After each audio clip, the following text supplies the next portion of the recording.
Bueno, vamos a esperar unos minutitos más que estoy admitiendo a alumnos todavía.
Bueno, buenos días.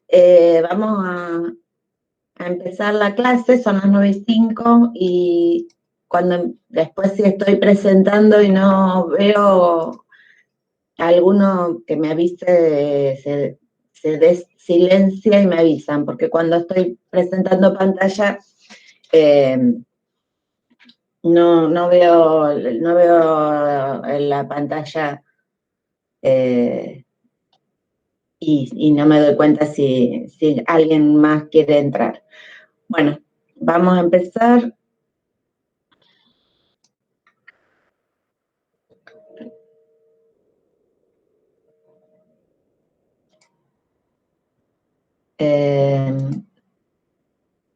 Esperen que...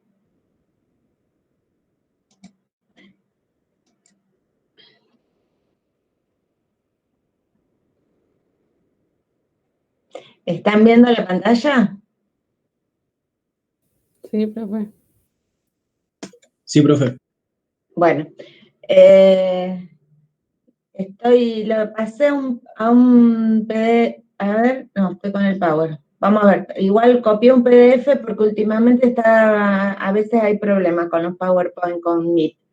No, usted avísenme si yo hablo como que si pasara la pantalla y no la paso, porque a veces queda congelado la pantalla. Pero vamos a ir a la 1. Bueno, hoy vamos a empezar vamos a ver los primeros 2 puntos de la unidad 7, que es, empezamos a ver los ingresos tributarios en particular, los distintos tipos de ingresos tributarios.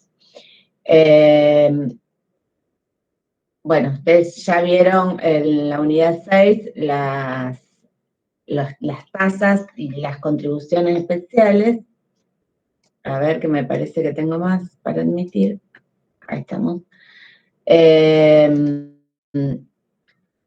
vamos a empezar con los impuestos. Vamos a ver el impuesto de los ingresos netos de las personas y la imposición a la renta de las sociedades de capital.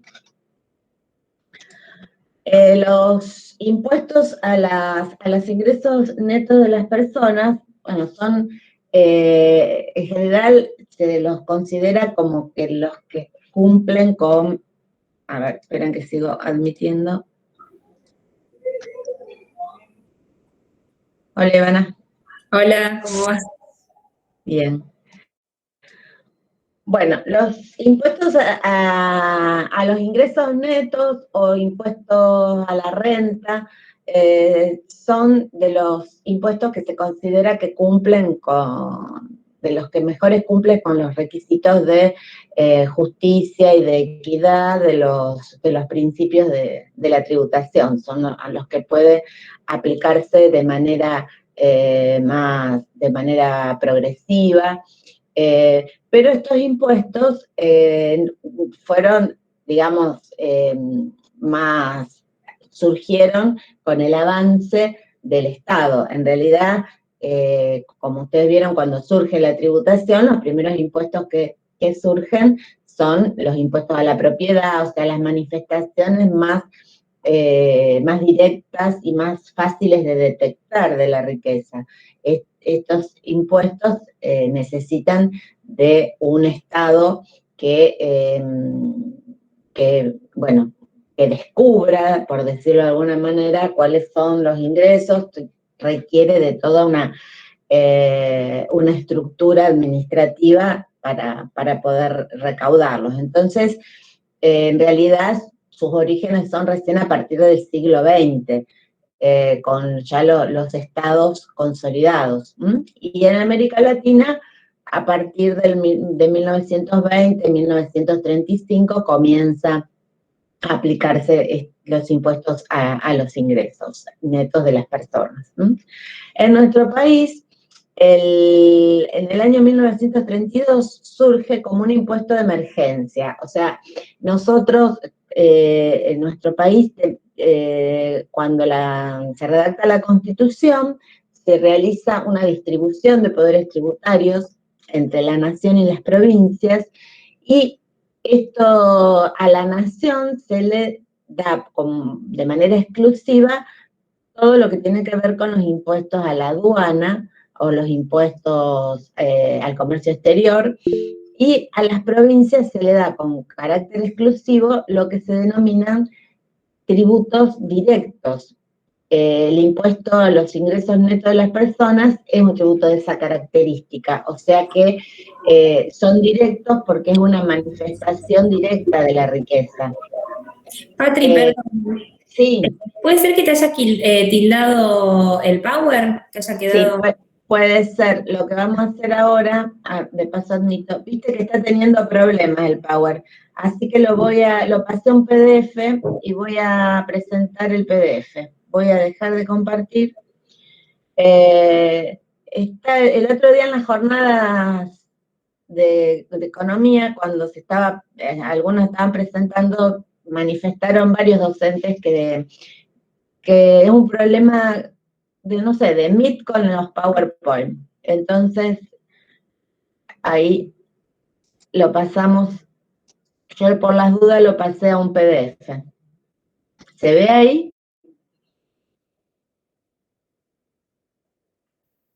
¿Se ve?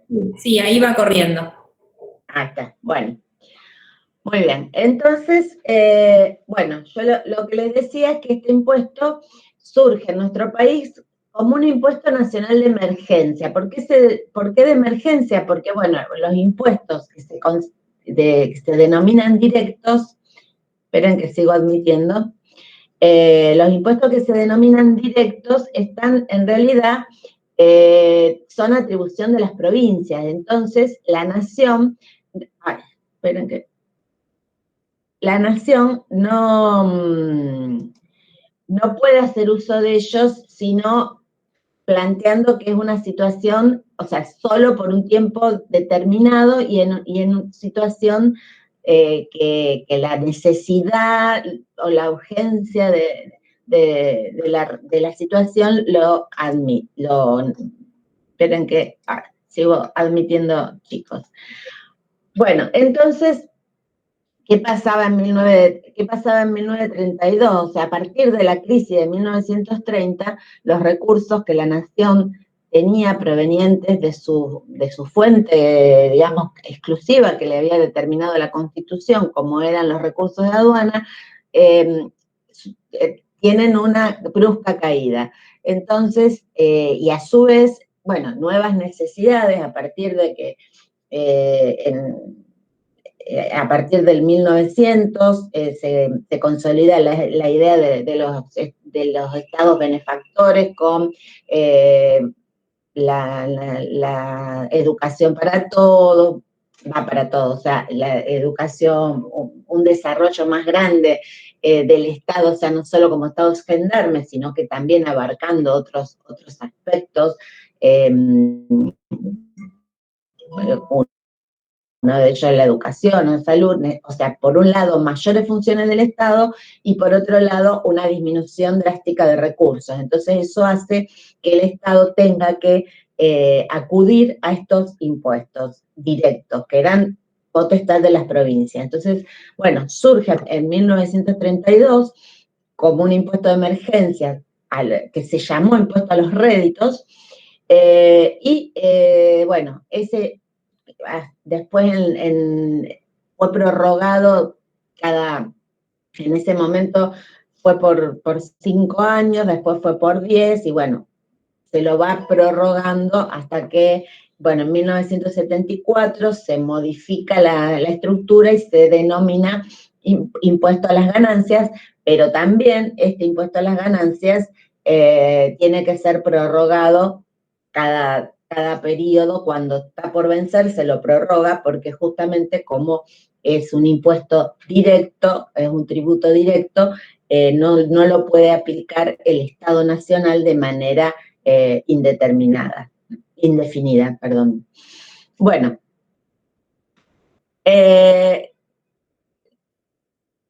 la renta, entonces, como decíamos, ha sido considerada la forma más representativa de la capacidad contributiva. Más representativa, por lo tanto, el impuesto, cuando se cobra en función de la capacidad contributiva, como vimos en los principios de la tributación, se considera justo, se considera equitativo y cumple con los principios de equidad, de justicia, de igualdad. Bueno, también cumple con objetivos de política fiscal, como por ejemplo la neutralidad, la redistribución del ingreso y como un estabilizador automático de la economía. También hay distintas formas, distintas denominaciones del concepto ganancia, o sea, se lo denomina renta, rédito, ganancia, ingresos, beneficios, son sinónimos del impuesto que intenta captar la renta o la ganancia, ¿no es cierto?, de las personas o de las empresas.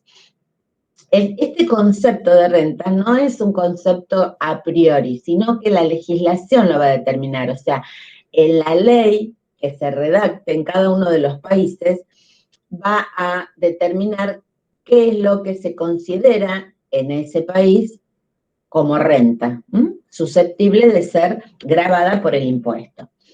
Entonces, acá vamos al punto del programa que habla de definiciones alternativas de renta. O sea, podemos decir, hay varias, pero las más representativas podemos decir que hay dos grandes definiciones alternativas, que una es la teoría de la fuente y otra es la teoría del incremento patrimonial.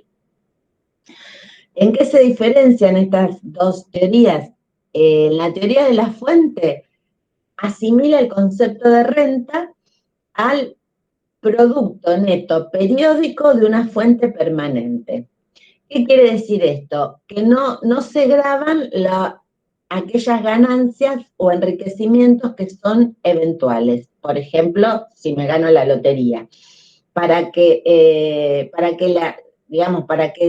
sea sujeto del pasivo del impuesto, para que nazca el hecho imponible, tiene que haber una fuente periódica, tiene que haber una fuente permanente. Entonces, el producto de esta fuente permanente, ¿cuáles son las fuentes permanentes?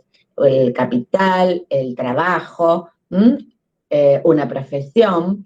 Eso es una fuente permanente que va a determinar que voy a obtener ganancias aplicando, realizando una actividad sobre esa fuente permanente. Entonces, el resultado de esa fuente, deducido los gastos necesarios para producirlo y conservar esa fuente, es lo que para la teoría de la fuente es renta o ganancia. Entonces, el fundamento de esta teoría está en considerar que, como reveladora de la capacidad contributiva de un sujeto, la renta que obtiene periódicamente, que demuestre el grado de su capacidad económica normal, excluyendo las ganancias ocasionales o eventuales. Entonces, para la teoría de la fuente, ¿hay renta? Sí. Existe una fuente permanente, empresa, empleo o un ejercicio profesional. Si hay periodicidad o habitualidad, la periodicidad puede ser real o potencial. Por ejemplo, si yo soy contadora, tengo un título habilitante, no implica que tengo que facturar todos los meses. O sea, facture un mes, se presume que tengo la potencial capacidad de facturar todos los meses porque mi título me habilita para ejercer la profesión. No necesariamente quiere decir que tengo que tener ingresos mensuales, sino que en este caso la periodicidad es potencial. Y la habilitación de la fuente, o sea, que tiene que haber una actividad productora que habilite o explote la fuente, o la actividad humana que haga surgir ese beneficio. Entonces, para nuestra ley... Perdón, sí. ¿Este material dónde está? Porque en el campus no aparece. Bueno, este Power lo hice yo ahora, ayer.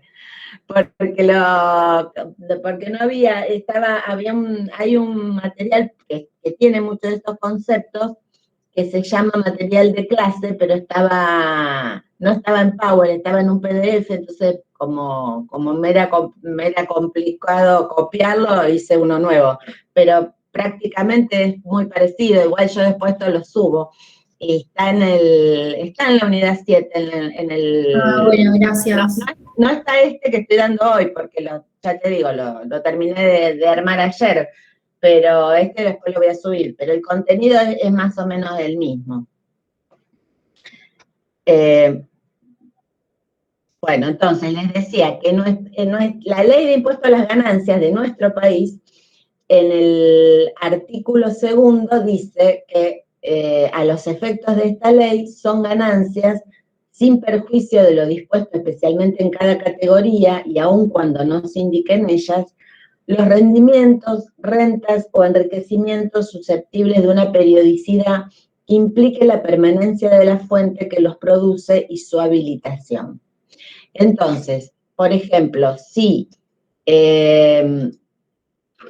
nosotros tenemos un ingreso proveniente de por ejemplo, una persona que trabaja en relación de dependencia y se gana la lotería, cuando efectúe la liquidación de ganancias, ¿el resultado de ese premio de lotería va a estar incluido o no dentro de esa liquidación? A ver, ¿quién me lo...? No. ¿Por qué? Porque no es habitual.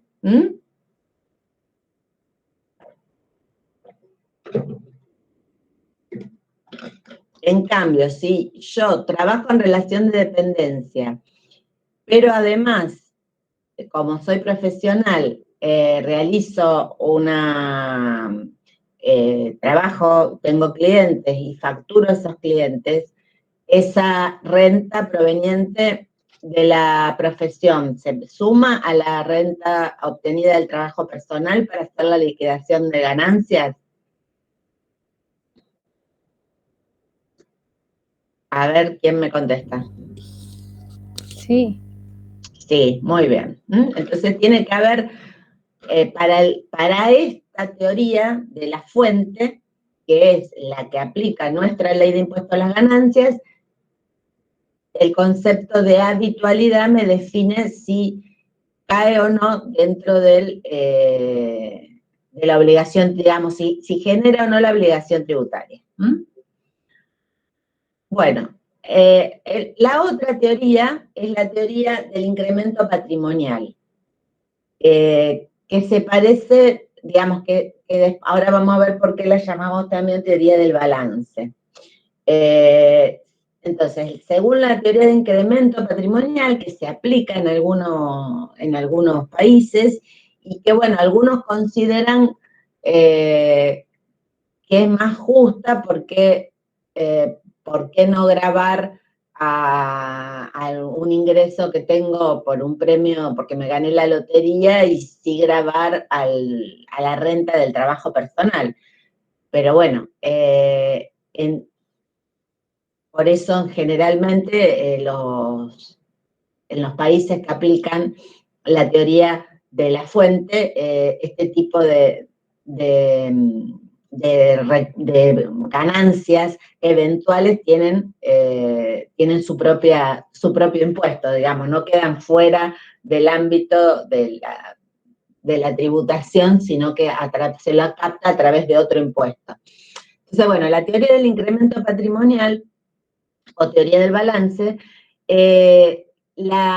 digamos, la ganancia o la renta sujeta a impuesto, o que determina cuál es la capacidad económica del sujeto, es el flujo de un periodo que mide el consumo de dicho periodo más el acrecentamiento del capital a lo largo del mismo periodo. O sea, lo que se indica la capacidad económica que tuvo un sujeto determinado en un año es lo que consumió, lo que gastó en consumo, más la diferencia entre el patrimonio inicial que tenía y el patrimonio final.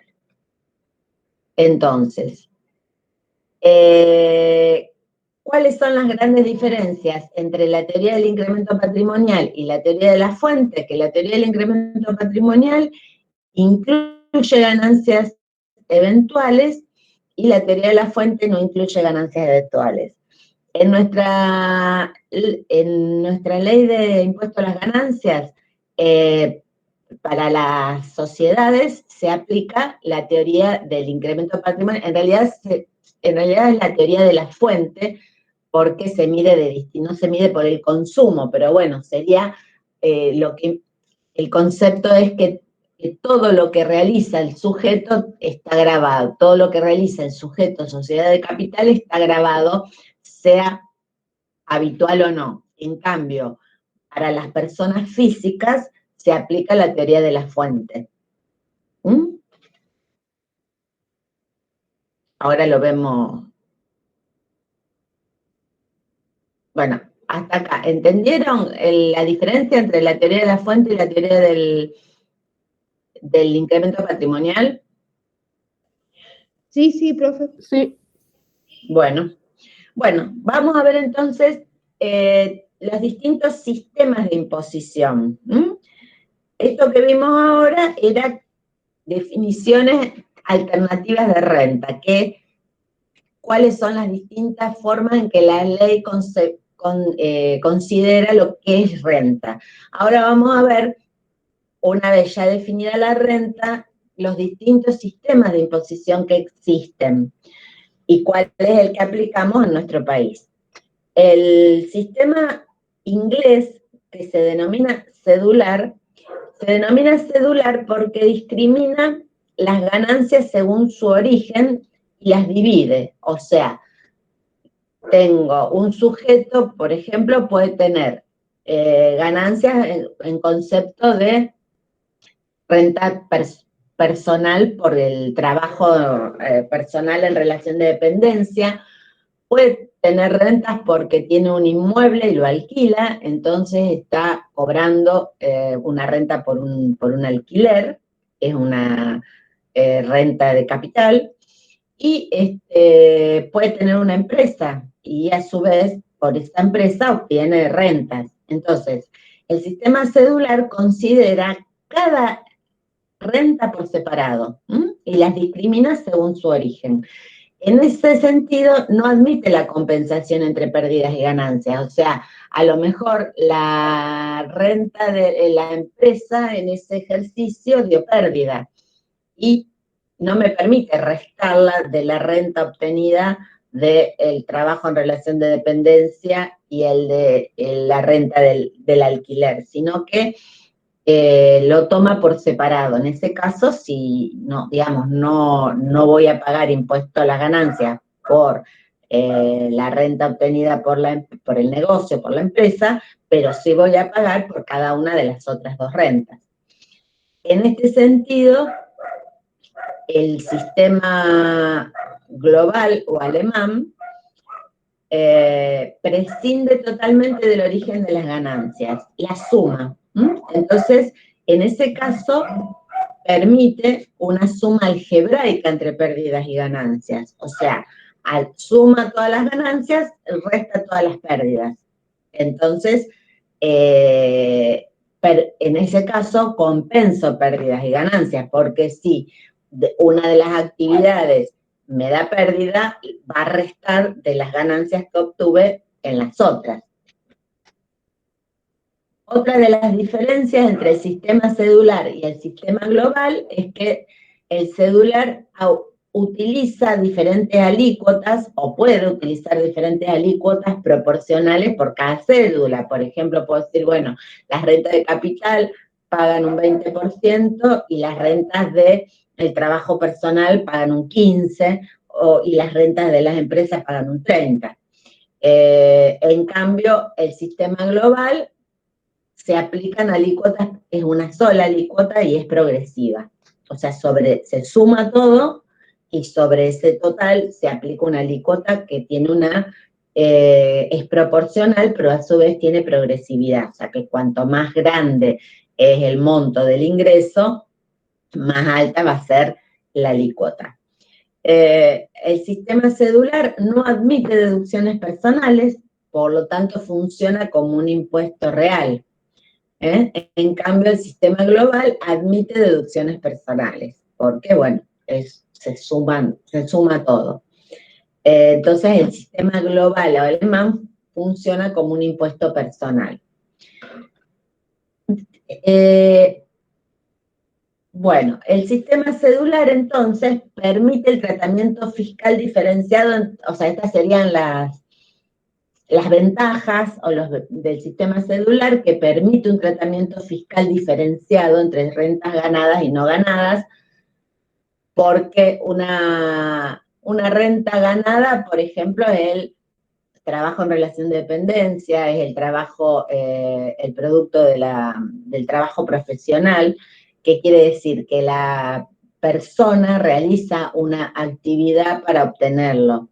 En cambio, la renta no ganada es la renta, por ejemplo, de capital, donde se obtiene, o sea, yo heredé un inmueble y ese inmueble lo alquilo y recibo un ingreso. Entonces, bueno, hay como dentro de la doctrina, como una concepción de que la renta no ganada debería tributar más que la renta ganada porque no hay un esfuerzo para obtenerla. Entonces, si tuviéramos ese criterio, podría gravarse de mayor forma la renta no ganada. En este caso, el sistema cedular lo permitiría porque las trato por separado.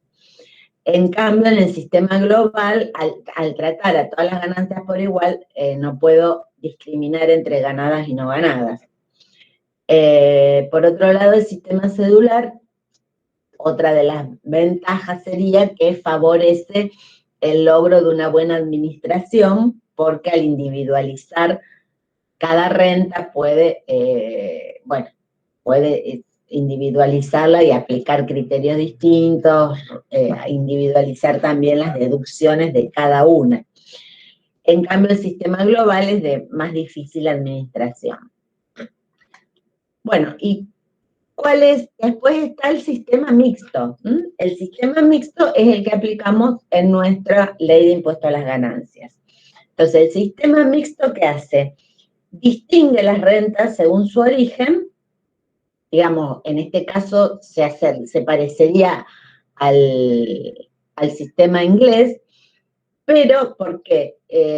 Porque la ley de impuesto a las ganancias, ahora lo vamos a ver, establece categorías para cada una de las rentas, pero después las trata todas juntas, en el impuesto personal estamos hablando. Entonces, ¿eso qué hace? Que se puedan compensar las ganancias y las pérdidas de todas las categorías. O sea, por un lado las trata por separado, pero después hace esa suma algebraica del sistema alemán, o sea, que permite compensar las pérdidas y las ganancias. Aplica alícuotas progresivas. Al aplicar alícuota progresiva, permite la deducción personal, por lo tanto, es un impuesto personal, y favorece la buena administración porque si bien no las trata por separado, digamos, después se suman, pero sí las trata por separado, por lo tanto, puede individualizar la renta y puede individualizar las deducciones. O sea, la ley de impuesto a las ganancias nuestras establece categorías y además establece deducciones, además de las deducciones generales, que son las personales, permite deducciones en cada una de las categorías. Bueno, acá, por ejemplo, esto es el artículo 25 de la Ley de Impuesto a las Ganancias en Argentina. Entonces dice, acá estamos hablando de la posibilidad de compensar pérdidas y ganancias de las distintas categorías. Entonces este artículo dice que para establecer el conjunto de las ganancias netas de fuente argentina de las personas humanas y sucesiones indivisas residentes en el país, se compensarán los resultados netos obtenidos en el año fiscal dentro de cada una y entre las distintas categorías. En primer término, dicha compensación se realizará respecto de los resultados netos obtenidos dentro de cada categoría. Bueno, con excepción, si por la aplicación de la compensación indicada en el párrafo precedente resultaran quebrantos en una o en más categorías, la suma de estos se compensará con las ganancias netas de las categorías segunda, primera, tercera y cuarta sucesivamente. Y acá, bueno, está chiquito, pero no importa, yo les leo rápido, es para que vean cómo se computan las ganancias en nuestra ley de impuesto a las ganancias. Entonces, hay un capítulo que habla de las categorías de ganancias. Entonces, las ganancias de la primera categoría o renta del suelo, el artículo 44 dice que en tanto no corresponde incluirlas en el artículo 53 de esta ley, o sea, el artículo 53 de la ley son las ganancias de las sociedades. Entonces, ahora, como vamos a ver, las sociedades aplican no el criterio de la fuente, sino el criterio del balance, por lo tanto, todo lo que obtenga la sociedad se aplica con la alícuota de sociedades. Entonces, en tanto no sea una renta de un inmueble que posee una sociedad, todo el producido del dinero de la locación de inmuebles urbanos y rurales se encuentra en la categoría de renta del suelo. Bueno, ¿y por qué es importante esto? Porque después voy a tener en la misma ley deducciones especiales de la primera categoría y me va a decir de esta renta que yo estoy obteniendo centralmente por la locación de inmuebles urbanos y rurales, porque después todo lo otro dice por el valor de las mejoras, por el valor locativo en los bienes entregados gratuitamente, etcétera. O sea, el concepto es la renta del suelo, lo que se obtiene como ganancia por poseer un inmueble, sea urbano o rural. La categoría, el artículo 48 me establece las ganancias de la segunda categoría. La ganancia de segunda categoría son las rentas de capital. De nuevo, en tanto no corresponde incluirlas en el artículo 53, o sea, en tanto no sean ganancias de capital obtenida por las sociedades, o sea que esto es para toda renta obtenida por una persona humana, como la llama la ley, o sucesión indivisa, sería, esperen que tengo que admitir a uno que se quedó dormido, me parece. Bueno, entonces, la renta de capital es toda la ganancia obtenida por la colocación por inversiones, ¿no es cierto? La renta de los títulos, de cédulas, de bonos, de letra de tesorería, los beneficios de la locación de cosas muebles, las regalías, rentas vitalicias, participaciones en seguros sobre la vida, todo lo que tenga que ver con inversiones de capital, la renta de capitales. También este artículo tiene sus propias deducciones. Bueno, y hay varias de estas cosas que están exentas, pero las exenciones vienen por otro lado. O sea, ¿cómo se determina el impuesto que finalmente va a pagar una persona? Es las rentas. Hay que buscar cuáles son las rentas que la persona tiene, que están incluidas dentro de la ley, y ver primero si de estas rentas no están exentas por la propia ley, porque por ahí puede estar la renta establecida como ganancia, pero porque digamos que se va a generar el hecho imponible, pero por otro lado se las va a eximir. Entonces, no va a terminar tributando. Entonces hay que ver cuáles son las rentas que van a tener que pagar el impuesto y a su vez ver las exenciones, porque hay rentas que por ejemplo, los intereses del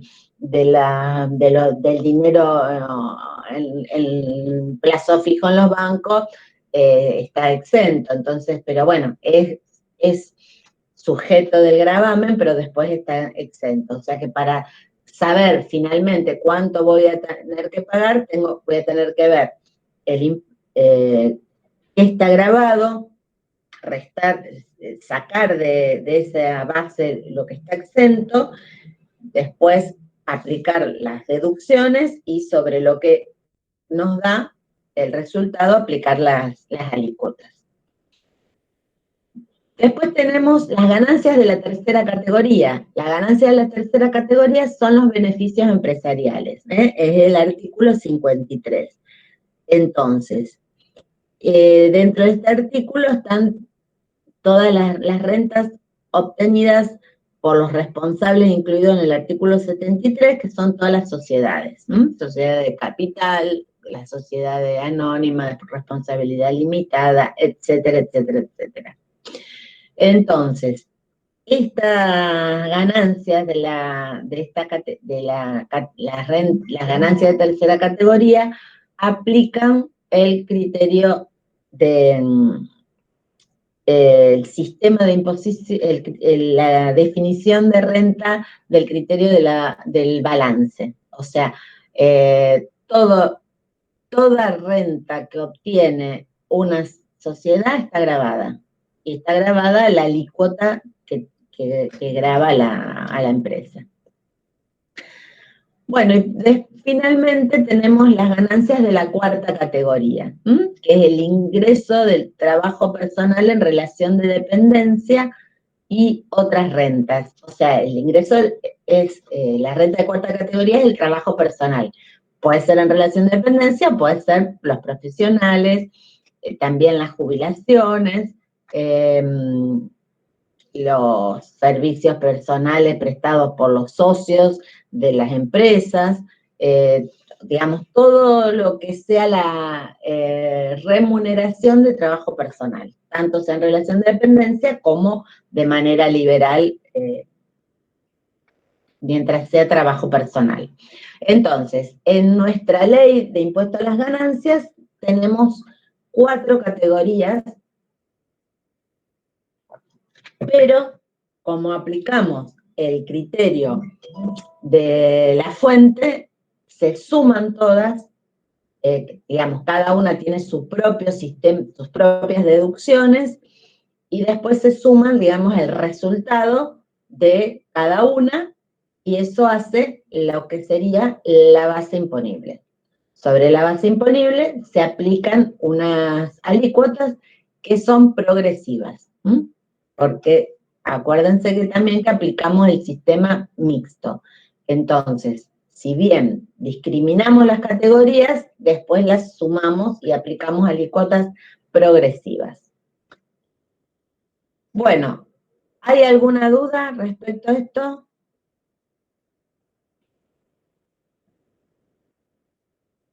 ¿Están todos dormidos y dormidas? No, profe, ninguna. Bueno, bárbaro, seguimos entonces. Bueno, vamos a ver entonces los efectos económicos de este impuesto a los ingresos netos de las personas. Tenemos efectos sobre la oferta de trabajo.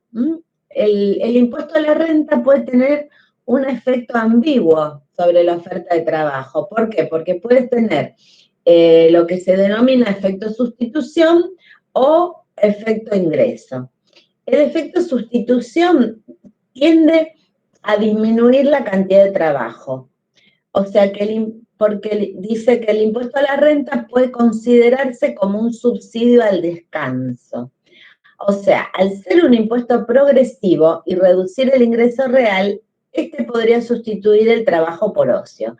A ver, esto puede pasar que, bueno, de hecho, si ustedes han escuchado los debates, cuando la CGT le planteaba la eliminación del impuesto a las ganancias al trabajo en relación de dependencia, uno de los argumentos que planteaba desde el sector de los trabajadores era que al ser un impuesto progresivo, y cuanto más aumenta el sueldo, más pago de impuestos, llegaba a un punto que al trabajador le resulta, hacer horas extras, le resultaba que trabajaba más y ganaba lo mismo, porque ese incremento en el sueldo producido por las horas extras implicaba cambiarlo de alícuota y al pagar más impuestos, se le licuaba lo que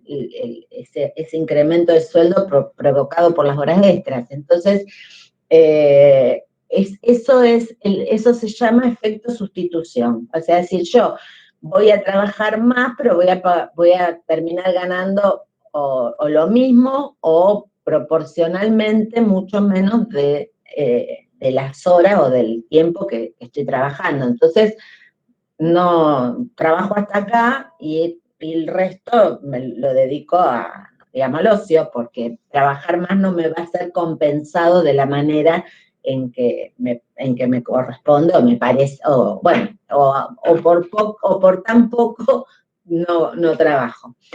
Y ese es el efecto sustitución, que haría que disminuir la oferta de trabajo.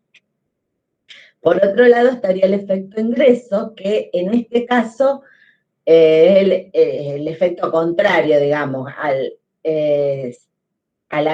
ver disminuido el ingreso, el trabajador aumentaría su cantidad, buscaría más trabajo para compensar esa pérdida de ingresos y mantener su nivel de vida. Entonces, en ese caso, la gente trabajaría más.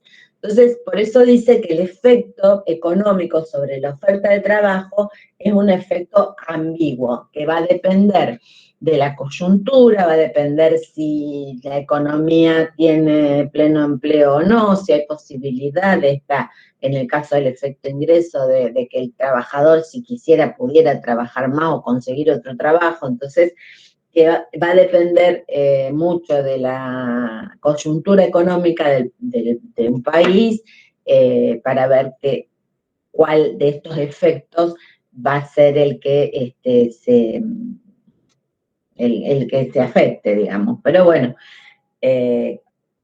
pueden darse esas dos situaciones. Otro de los efectos es el efecto sobre el ahorro. Bueno, esto también, el efecto, o sea, claramente si pago más impuestos tengo menos dinero, pero bueno, en general se plantea que también tiene que ver mucho la situación económica, la coyuntura, y que además, en general, quienes ahorran tienen muchas más posibilidades de capacidad económica, por lo tanto es raro que la disposición a ahorrar sea modificada por un impuesto. Pero bueno, lógicamente, si nosotros analizamos que si aplicó un impuesto más alto, la persona va a tener menos ingreso y por eso se ahorrará menos. Bueno, otro aspecto que plantea el programa es el impuesto negativo. Como nosotros venimos, yo les decía, el impuesto a los ingresos netos de las personas es un impuesto que tiene una tasa progresiva, por lo tanto tiene un efecto de redistribución. O sea que el que más tiene va a pagar más que el que menos tiene. Muchas veces este efecto de redistribución se logra o se acentúa con un mínimo no imponible. O sea, aplicar un mínimo no imponible, ustedes lo tienen que haber visto en la unidad 5, que una de las formas de hacer progresivo un impuesto con una tasa proporcional es aplicando un mínimo no imponible. Entonces, ¿qué hacen? Acá el concepto de impuesto negativo es que para completar esa redistribución del ingreso que se hace a través del impuesto personal a la renta, aplicar un impuesto, o sea, que cuando ahora lo vamos a ver en el ejemplo numérico, que en el mínimo no imponible, la persona que gana el mínimo no imponible paga 0 de impuesto. A partir de ahí, todos van pagando un poquito más. Pero, ¿qué pasa con los que ganan menos del mínimo no imponible? O sea, no pagan ingresos, pero evidentemente no llegan a ese nivel que el Estado considera que debería ser el nivel que se necesita para vivir. Entonces se plantea que el Estado debería pagar una transferencia, por eso se llama impuesto negativo, porque en vez de la persona pagar, recibiría del Estado, para completar esa redistribución los ingresos menores al mínimo no imponible. Entonces, sería pagar que el Estado, el impuesto negativo es una transferencia que hace el Estado a aquellos contribuyentes que no alcanzan el mínimo del mínimo no imponible, sería. Y acá está el ejemplo, este es el ejemplo, o sea, lo que se da en la práctica.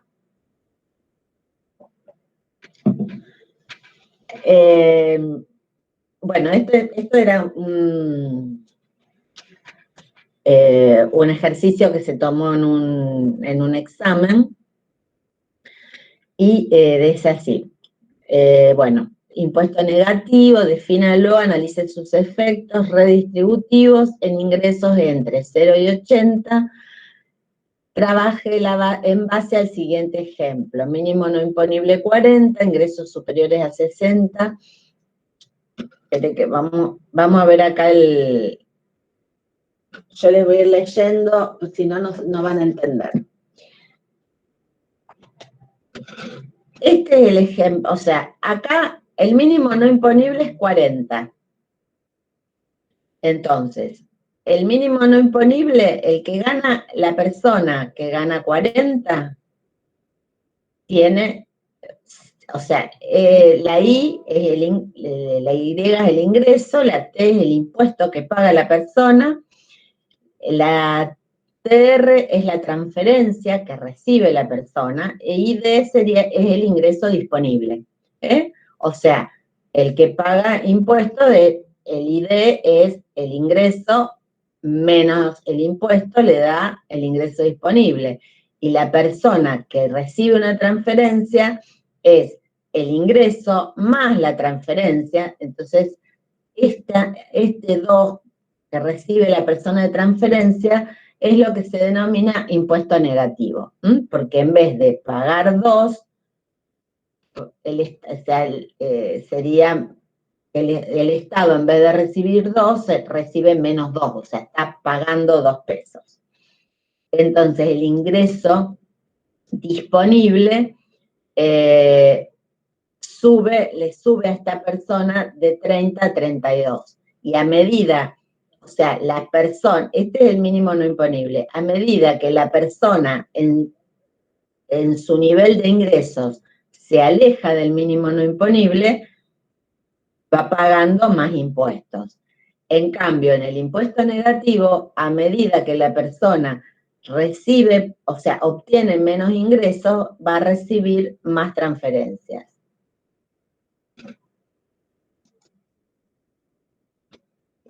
¿Preguntas?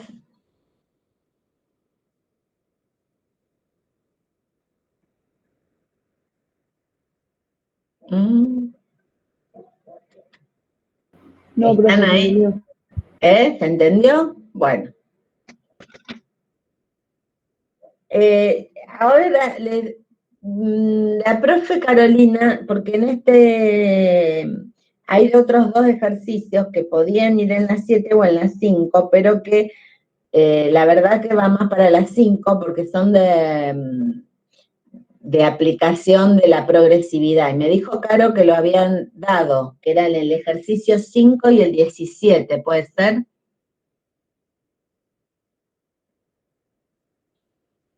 Sí, profe, los hicimos.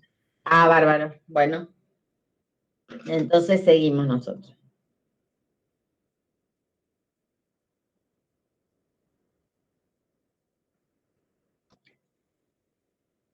Bueno, esto no lo vamos a hacer. Ahí está. Vamos entonces al punto 7.2, que es la imposición a la renta de las sociedades de capital. Entonces, la base imponible de este impuesto, del impuesto a la sociedad de capital, está constituido por los ingresos netos, los cuales, por tratarse de unidades productivas, se miden a partir de sus ingresos por ventas, restándole los costos, los cuales legalmente responden al concepto de gastos necesarios para obtener la renta, o en su caso, mantener y conservar la fuente.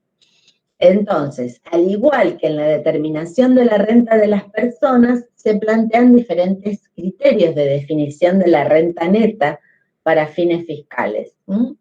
Asimismo, pueden existir diferentes conceptos como exclusiones, deducciones y exenciones, que no son aplicables no son aplicables las deducciones personales por tratarse de impuestos de tipo real.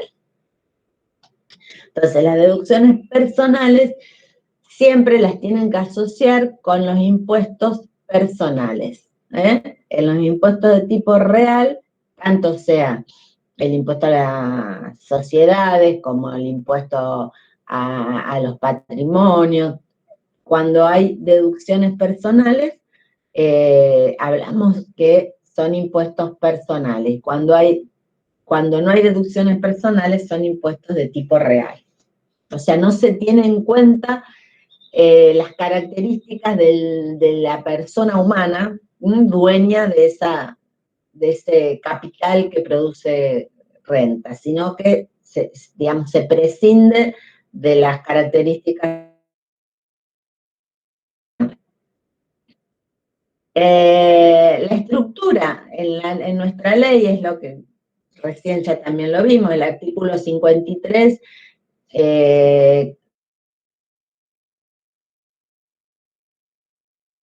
responsables incluido en el artículo 73, que son los tipos de sociedades que están establecidas por la ley de sociedades de nuestro país. Y todas las que deriven de cualquier otra clase de sociedad que se constituya, las derivadas de los fideicomisos, las derivadas de empresas unipersonales, también son consideradas rentas de la sociedad, las derivadas de la actividad de comisionista, rematador, consignatario, etc. Bueno, acá hay una relación entre el impuesto personal a los ingresos netos y con respecto a la renta de la sociedad de capital. ¿Por qué? Porque, bueno, las sociedades de capital están formadas por personas que son dueñas de esas, depende sea la sociedad, de cuotas, de participación, de acciones, de lo que sea, pero son personas humanas dueñas del capital. Entonces, como vimos en el impuesto a los ingresos netos de las personas, poseer, tener renta de empresas está grabado dentro del impuesto del impuesto personal a los ingresos, y a su vez estamos hablando de un impuesto a la renta de la sociedad de capital. Entonces, está esta relación, porque son dos impuestos que depende de qué criterio se aplique, podemos estar hablando de una doble imposición o no. Entonces, hay distintos criterios. Vamos a analizar el criterio de la integración, primero, en el cual se tratan los ingresos netos provenientes de la propiedad de la sociedad de capital con el mismo régimen que las demás rentas recibidas por las personas. Y el criterio de separación, que justifica la existencia, o sea, considera a la persona, a la sociedad con una personalidad jurídica propia, por lo tanto, la separa. Vamos a ver cuáles son las consecuencias de cada uno de la aplicación de cada uno de estos enfoques. Entonces, tenemos por un lado el criterio de integración. El criterio de integración que trata a la sociedad de capital como de personas. En este caso, bueno, tengo el perro de mi vecino que está ladrando fuerte, no sé si me logran escuchar ustedes a mí. El criterio entonces de integración trata a la sociedad de capital como de personas. La carga impositiva entonces recae sobre los individuos, o sea, no le reconoce la personería propia a la sociedad. Entonces, la sociedad de capital no paga ningún impuesto por sus propios ingresos, sino que informa cuál es la renta obtenida, quiénes son los socios y cuál es la participación que le corresponde a cada accionista, y en realidad quien paga el impuesto es el dueño de digamos, quienes son los dueños del capital. ¿Mm? Entonces, en este caso, es, digamos, que por ahí es más sencillo para la FIF que sea, o sea, para el organismo recaudador, que si bien la renta se considera que es de las personas, la sociedad lo que haga es, como por ejemplo en el impuesto a los bienes personales, que la sociedad es la encargada de cobrar, de abonar al fisco, pero en realidad quien paga, digamos, el sujeto pasivo, sería el socio o el accionista. En cambio, el criterio de separación considera a la sociedad de capital como un contribuyente diferente. Entonces, se dice que la sociedad de capital tiene una personalidad fiscal propia. En ese caso, la carga impositiva recae sobre la sociedad. Y en este caso sí puede haber doble imposición porque, bueno, sí, la sociedad de capital paga por esa renta, y a su vez el socio, cuando haga su liquidación de impuestos, va a pagar por el porcentaje por el porcentaje que tiene en la sociedad, va a pagar también impuestos. Entonces estaría pagando la sociedad y estaría pagando el socio. En este caso también, bueno,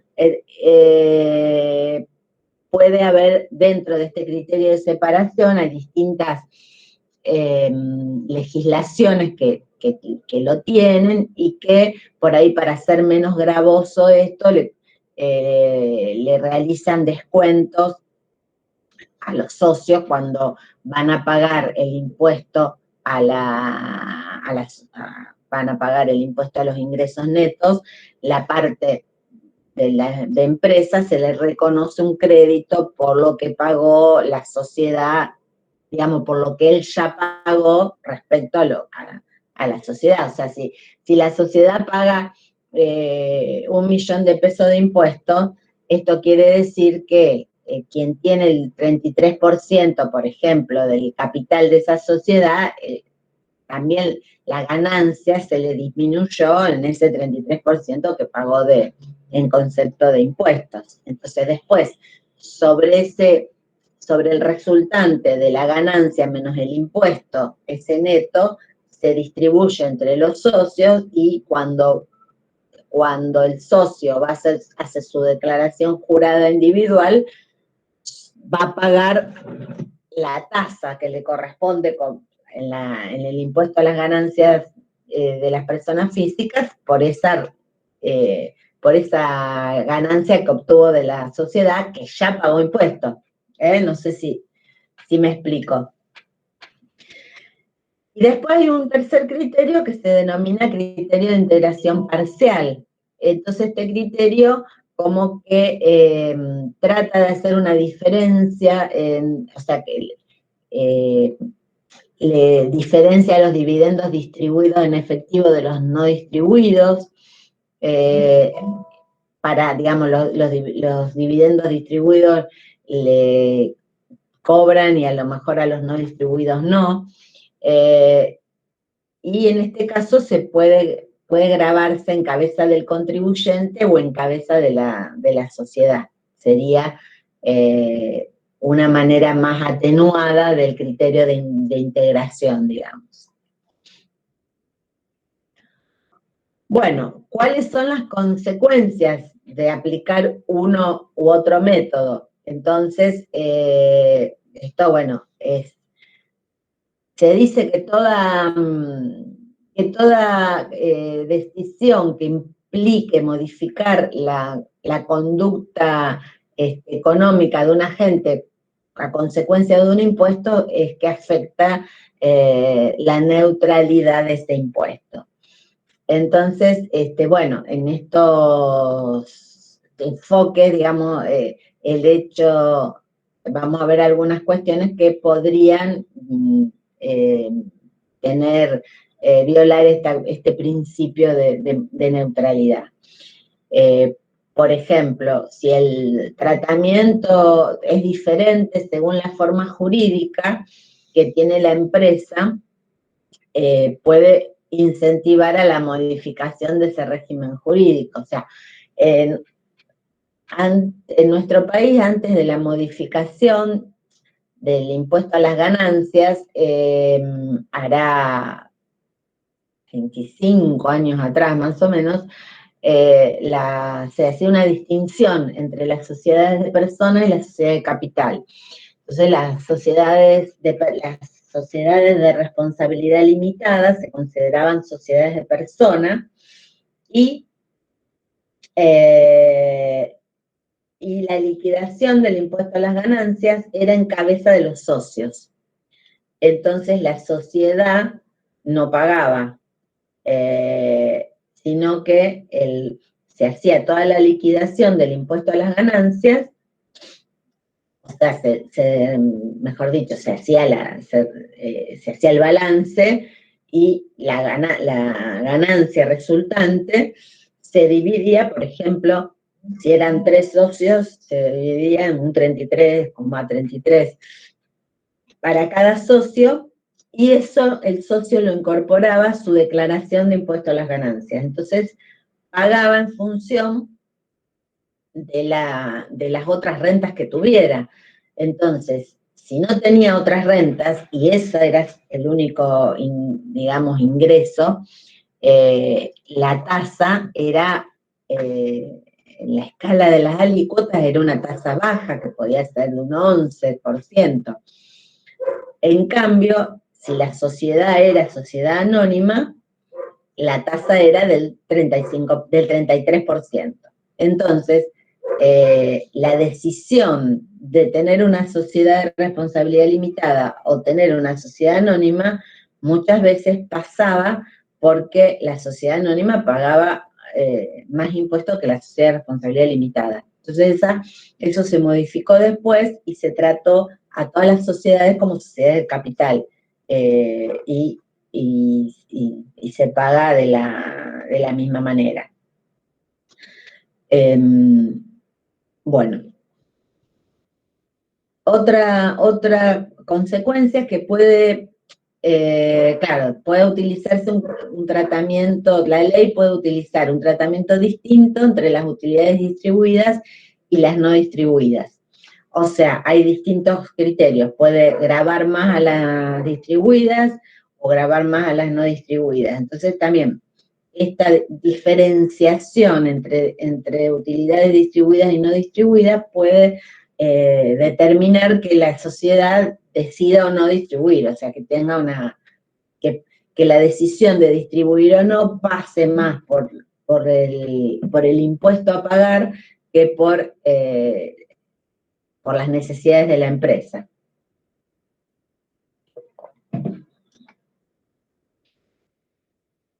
Bueno, después tenemos contribuyentes que se identifican o contribuyentes anónimos. Son distintas formas que pueden adoptarse. En nuestro país las acciones deben ser nominativas. No hay... antes eran justamente las sociedades, digamos, la sociedad de capital, sociedad de acciones, se llama sociedad anónima, entonces era justamente una de las premisas era que las acciones podían ser al portador, y bueno, esto se modificó, a través de todo el avance de la legislación por intentar frenar las actividades ilícitas, los lavados de dinero y esas cuestiones, es que se modificó hace unos años y las sociedades anónimas, digamos, los accionistas, las acciones deben ser nominativas, y deben estar registradas, o sea, se pueden vender, transferir, pero tiene que dar el registro justamente de quienes, a quienes se les transfiere, a quienes son transferidas.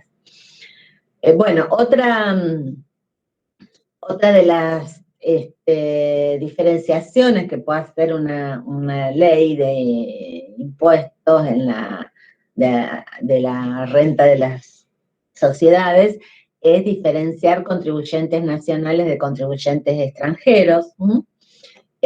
Bueno, en países receptores de capitales extranjeros como el nuestro es importante la diferencia que se aplica a las personas residentes para, bueno, justamente favorecer que las empresas se radiquen en el país y no que solamente vengan a realizar alguna actividad y después llevarse los resultados obtenidos, sino favorecer a quien desarrolla la actividad en el país. Bueno, vamos a ver los efectos económicos.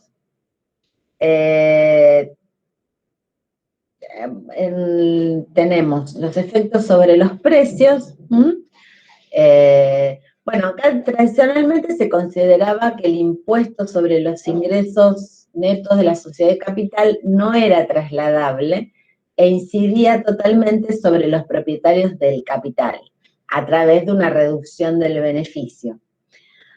Después se planteó la posibilidad de que la incidencia del impuesto se trasladara a otros grupos, tales como los empleados o los consumidores. Bueno, acá nos dice que los estudios empíricos dieron resultados divergentes. Entonces, hay situaciones, depende de la coyuntura económica, depende de la empresa, del tipo de la demanda, depende de muchas circunstancias. Entonces, si la empresa tiene la posibilidad de trasladar a los precios el impuesto a las ganancias, tendría un efecto de elevar los precios. Entonces tendría un efecto, digamos, regresivo, porque se aumentarían los precios de los productos. En cambio, si este impuesto fuera absorbido por los dueños de capital, esto sería un efecto progresivo. En realidad no es, por eso está dentro del grupo de los impuestos directos, porque no es de fácil traslación al precio por la forma en que este impuesto se liquida. O sea, primero hay que sí se sabe que es un 30% del resultado del ejercicio, pero se liquida una vez al año, hay que primero revisar el balance para saber cuánto va a ser la ganancia que va a dar el ejercicio, y en función de esa ganancia aplicar el impuesto. O sea, no es de los impuestos más fáciles de trasladar el impuesto a la renta de la sociedad de capital. Bueno, el otro efecto, el efecto sobre los incentivos a la inversión. Bueno, teniendo en cuenta entonces que gran parte de las decisiones de inversión se efectúan en la sociedad de capital y una parte sustancial de dicha inversión se autofinancia a través de beneficios no distribuidos de dichas empresas, puede influir, o sea, el impuesto a la renta puede influir en el incentivo a invertir en más sociedades de capital. O sea, esto también digamos, hay el diseño del impuesto sobre los ingresos de las sociedades puede, digamos, el Estado puede influir en las decisiones de inversión a manera de generar exenciones, de promover, entonces, determinadas actividades o no, o desalentar. Entonces, esto va a depender justamente si el Estado considera que es necesario intervenir para lograr una asignación óptima de recursos, o es un Estado que prefiere aplicar un enfoque de neutralidad y no orientar a través, o sea, el impuesto a la renta de la sociedad de capital puede diseñarse si el Estado quisiera fomentar determinadas actividades, bueno, es decir, esta actividad vamos a eximirla o vamos a darle determinados estímulos fiscales, posibilitando, no sé, la amortización acelerada de algunos bienes, o digamos que se puede aplicar una política económica a través del impuesto a la renta de la sociedad de capital. Y esto puede influir en las decisiones de inversión de los accionistas o de quienes estén llevando adelante la empresa. Bueno.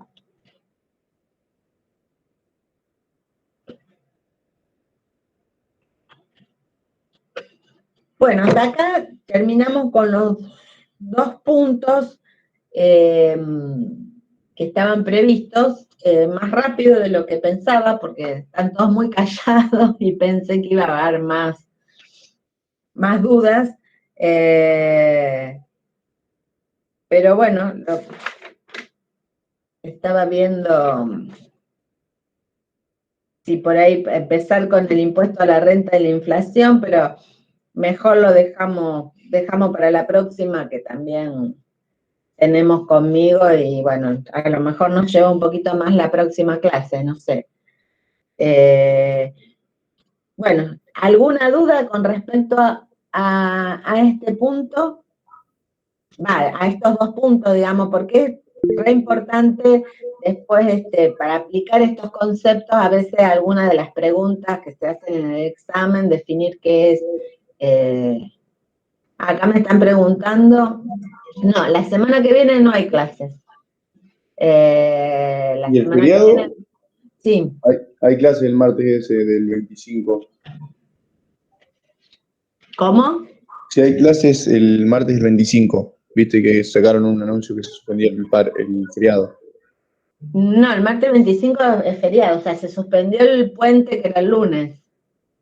Pero el 25 es feriado, no, los feriados... Se suspendió el feriado puente. Claro, el feriado es feriado. Lo que se suspendió es el puente, que era el lunes 24, pero el feriado no van a levantar justamente el día de la emancipación nacional, no creo. No, el feriado sigue estando.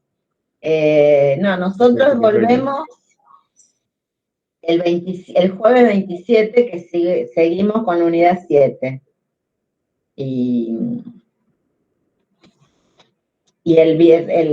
la semana que viene, que del 18 y el 20, digamos, no damos clase porque es el turno. Y el martes 25 es feriado. Sí, lo que se levantó es el lunes. Ahí, bueno, ya que está, le cuento, porque ya para la semana del 27 lo deberíamos tener listo. Nosotros vamos a hacer, bueno, una de las actividades con las cuales se evalúan es la clase dirigida del gasto público. Esta clase, estas actividades las hacemos en grupo. Entonces, ustedes deberían constituir grupos de entre 3 o 4 alumnos, o sea, mínimo 3, máximo 4. Eso debería estar en la semana, o sea, el 20, el 27, que tenemos clase de nuevo, ustedes tendrían que ya darme los grupos constituidos. O sea que tienen sí, hoy es jueves, tienen casi 2 semanas para armar los grupos. Profe, ¿y te lo decimos acá en la clase o te lo tenemos que mandar por mail o algo así?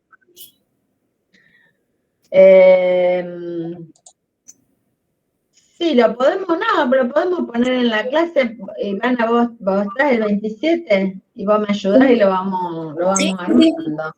Sí, yo lo tomo. Y bueno, si alguno no viene o algo, lo manda por mail, pero si no, lo vemos acá. Y la actividad evaluativa sería el 8 de junio. Ahí después se va a poner en el campus, se le va a poner el material que tienen que consultar y nosotros le vamos a decir, ahí vamos a publicar algunos textos de la actualidad referidos al gasto público. La idea es que ustedes estudien la teoría y la apliquen a ese artículo, digamos, para llevar a la realidad y a la actualidad lo que vimos en la teoría. Entonces, va a haber distintos artículos que ustedes los van a analizar en función de los conceptos teóricos. Y le vamos a decir cuál es el que tienen qué artículo le va a tocar a cada grupo. Y después eso lo van a exponer, seguramente nos vamos a dividir yo calculo que en 3 reuniones, en 3 grupos, porque si no se va a hacer muy largo, donde cada grupo va a exponer y después, nosotros les vamos a hacer preguntas, también se pueden hacer preguntas entre ustedes o intercambios de opiniones, consulta de alguno que le quiera consultar algo al grupo. Esto es una actividad evaluativa el 8 de junio. Junio, sí. ¿Y el parcial? Y el parcial va a ser antes de las vacaciones de invierno. Eso lo tenemos que coordinar con Y después el integrador sería en la las escuela mesas. de contabilidad que coordina, digamos, para que no se superpongan en el mismo año distintas actividades. Entonces, ellos más o menos nos organizan, pero la idea nuestra es que sea por ahí el último viernes de julio, por ahí. Perfecto. Y el integrador entonces sería cuando es la mesa. Claro, porque no es integrador, nosotros Sí, tomamos, sí. sería el final es en la mesa, sí, en la mesa que va a ser en agosto. Perfecto. Última pregunta, el parcial es hasta la unidad 6. Sí, 6 o 5 era, no me acuerdo.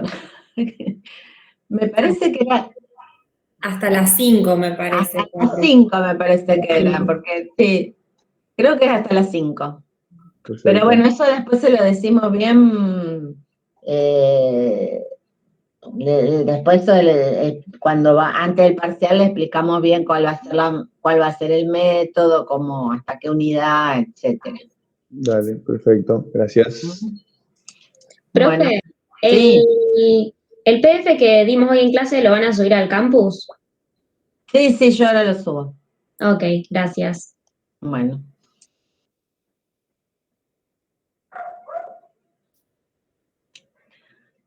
Bueno, Ivana, ¿vos ya tomaste asistencia? Sí, ya tomé asistencia. Quería hacerte una preguntita, si te podías quedar un segundito.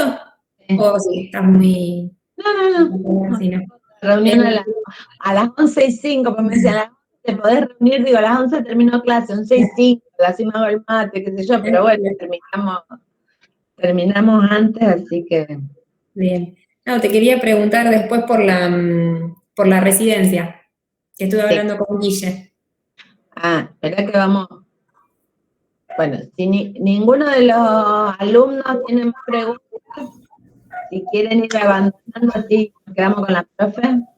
Muchas gracias, profe. Nos vemos. Bueno, Chao, chao. profe, gracias. Chao, profe.